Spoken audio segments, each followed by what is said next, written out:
আজকে আমি ঢাকার পান্থপথের ব্যস্ততম এলাকার জলাবদ্ধতার কিছু ভিডিও আমি ধারণ করেছি আমার ক্যামেরায়।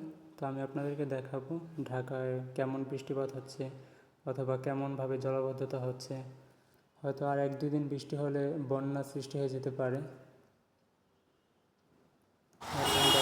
পান্থপথের অবস্থা আছে অনেক পানি রাস্তার মধ্যে এবং সাধারণ মানুষের অনেক ভোগান্তি হচ্ছে। রাস্তাঘাট চালিয়ে যাচ্ছে বৃষ্টি বাদল। তো আরেকটি কথা বলতে চাচ্ছি, চট্টগ্রামের অবস্থা অনেক ভয়াবহ। সবাই চট্টগ্রামবাসীদের জন্য দোয়া করবেন। আল্লাহ যেন প্রাকৃতিক দুর্যোগ থেকে বন্যার হাত থেকে তাদেরকে রক্ষা করেন। সবাই চট্টগ্রামবাসীদের জন্য দোয়া করবেন। আজকের ভিডিও এই পর্যন্তই। আসসালামু আলাইকুম।